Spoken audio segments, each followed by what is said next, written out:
Hi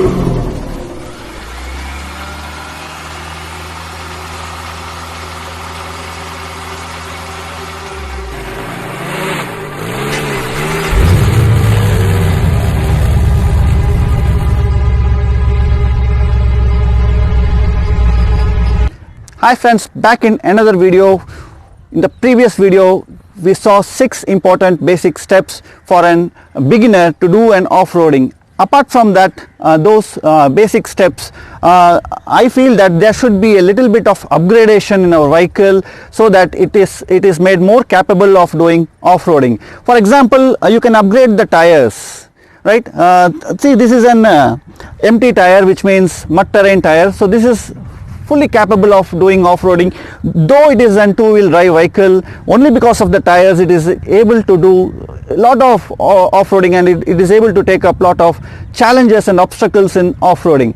And you can upgrade for four-wheel drive also. Suppose your vehicle is a two-wheel drive vehicle, you can change the front differential, the transfer case, gearbox, and you can upgrade it to four-wheel drive, which will make your vehicle fully capable of off-roading. And this is really very important upgradation when you want to do an off-roading professionally. Without a four-wheel drive you cannot do an off-roading. That means you cannot cross all the obstacles, or you cannot take up all the challenges, all the type of terrains which comes your way, right? So the most important upgradation what I wanted to tell you is this tire, four-wheel drive modes, and always you can go for a winch which is installed over here. You know the purpose of winch. When your vehicle gets struck in some obstacle, you have to rescue your vehicle, you have to recover your vehicle, so you can use a winch which is powerful.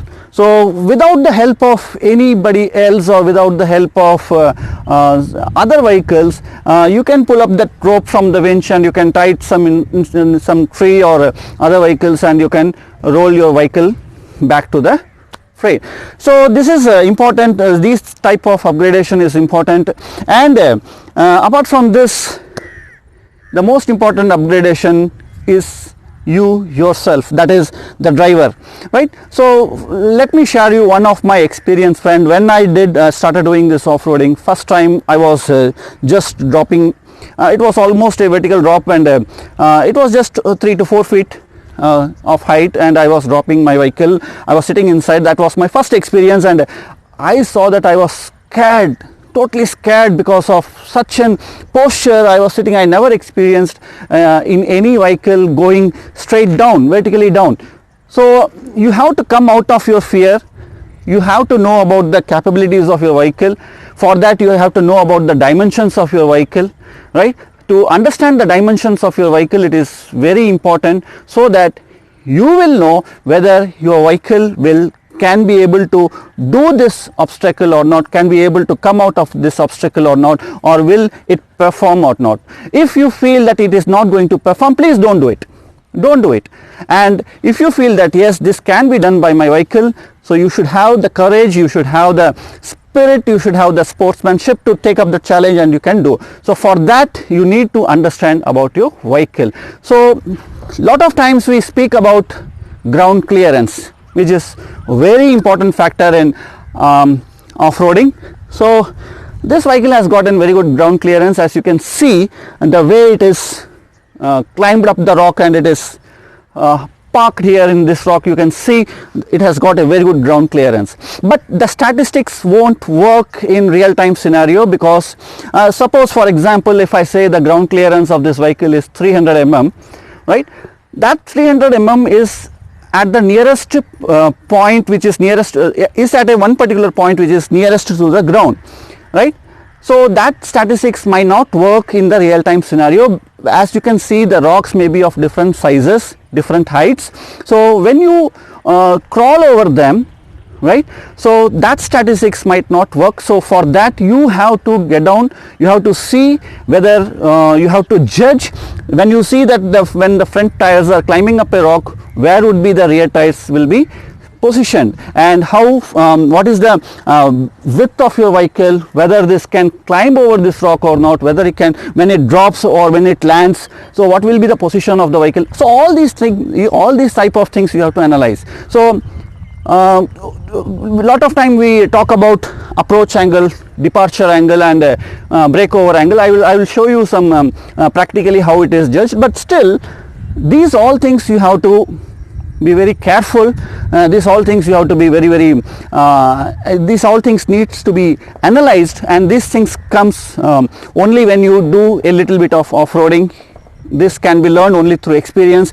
This cannot be taught, or this cannot be displayed, or this cannot be learned through any video. So this can be done only through when you have a real-time practical experience on all this. I have seen a lot of off-roading videos. People used to give a lot of tips, right?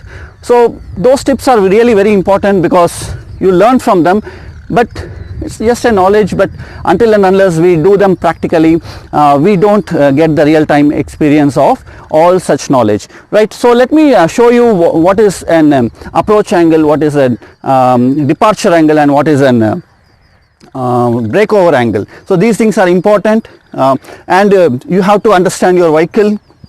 Just once look at the bottom of your vehicle. Whenever you do off-roading, you just take a look in the bottom of your vehicle so that you can see where the things are positioned, where the oil chamber is positioned, where the axle is positioned, where the shock absorbers are positioned, so that you can understand when you cross through an rocky terrain, so these things will hit or these things will not hit. All these things becomes possible, right? So for example, I have installed some lights over here. This is totally it is itself an obstacle for an off-roading because it lowers down my approach angle. Or if I had not installed this light, my approach angle will be here, right? At least I could have got 3 to 4 degrees higher approach angle. Since I have installed some fancy lights over here, this has reduced my approach angle, which will be an obstacle for an off-roading purpose. So that means when I approach something and I need to climb, this thing will hit the ground first, right? Or else if these things were not there, so I may get at least 4 to 5 inches of gap more. So, and that will lead to some, that will make a real difference also. So you have to understand about your vehicle.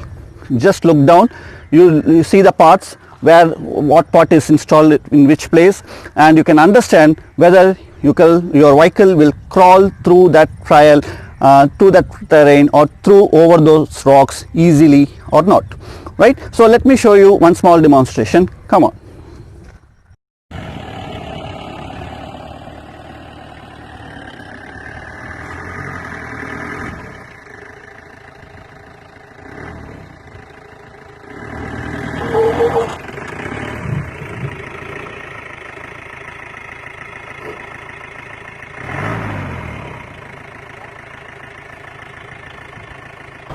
Yeah, now I hope you understand the significance of approach angle. See,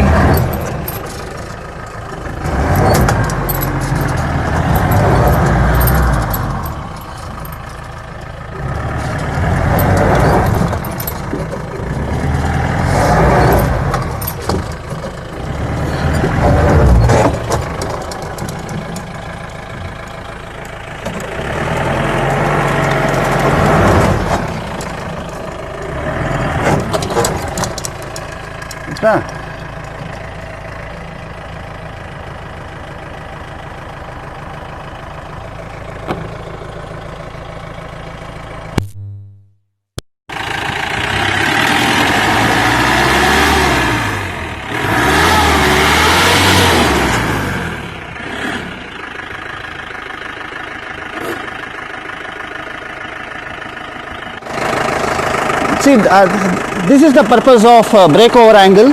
See, your front wheel has landed after climbing this rock. Your rear wheel is still lagging behind this rock.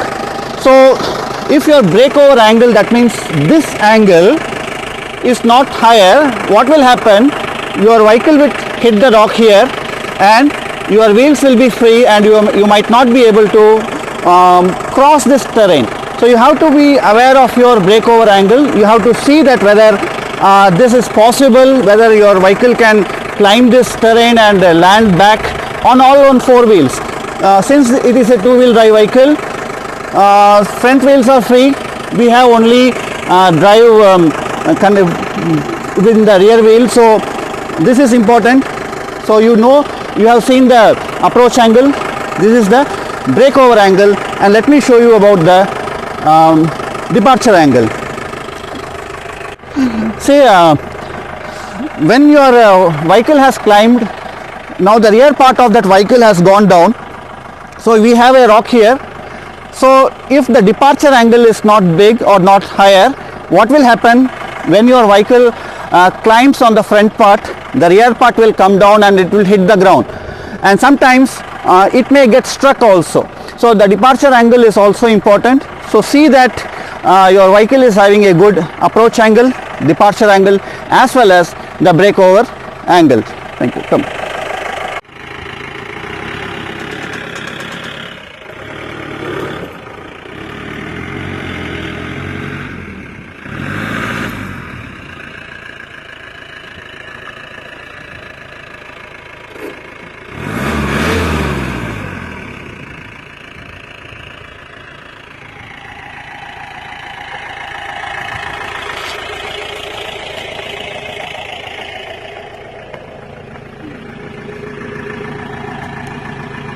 Another important thing I want to tell you is, I want to show you something which is a common mistake made by a lot of people. Let me show you, then only you will be able to understand. So please hand over me the camera.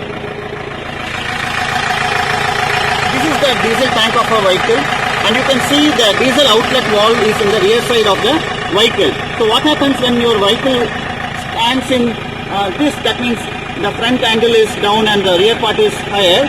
So the diesel will flow to the front part, and sometimes the pump may not be able to pump the diesel to the engine, and your engine will get off. So make sure that your diesel tank is having at least 50% or at least 15 liters of diesel or even more, so that in this type of situations the diesel is always supplied to the engine. That's very important point. Thank you.